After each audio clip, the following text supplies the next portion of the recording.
Kan tadi lu sempat bilang soal Covid. Nah, ini juga sesuatu yang sangat menarik buat gua. Covid itu adalah fenomena yang sangat menarik kalau gue lihat secara sosial dan juga secara keuangan. Nah, bagaimana tanggapan lu terhadap statement gue ini ya? Menurut gua Covid itu real, virusnya itu ada, tapi itu social engineering yang ada di belakangnya dan orkestrasi itu luar biasa untuk tebar vir. Hmm.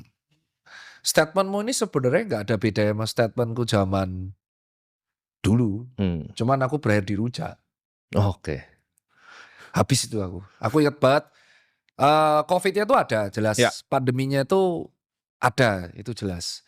Dan aku masih ingat banget videonya itu masih beredar bahwa solusi saat itu adalah kalau misalkan Covid itu masuk di lingkungan yang masih kecil, itu bisa di-lockdown. Dengan kita me-lockdown satu tempat, itu akan mengurangi potensi efek domino di tempat lain. Ya. Itu habisku pertama. Karena aku dituduh, sok tahu saat itu. Nggak, kita akuin lah, kalau misal kita masuk nih satu daerah ini kita lockdown, dia nggak akan nyebar kan, Ya. that's it. Tapi faktanya kan enggak. Itu aku habis tuh pertama di rujak tuh. Yang kedua adalah ketika aku mengatakan bahwa reaksi kita itu, paniknya memang luar biasa berlebihan. Ya, at the end kita tuh nggak bisa ngapa-ngapain. Ya. Aku udah ngomong itu. Aku mengeluarkan edukasi yang sangat kontroversial saat itu, aku masih ingat, yaitu edukasinya bahasa Jawa ya, mangan masker. Aku ingat banget, aku ngeluarin edukasi itu. Ya kita tuh solusinya mangan masker. Makan masker. Aku tuh diketawain ngeluarin edukasi itu. Karena saat itu dikatakan, ya kamu tuh meremehkan Covid. Aku akhirnya mengcounter, ya kita bisa ngapain? Saat itu vaksin belum keluar. Ya. Terus kita di dalam rumah, nggak ngapa-ngapain.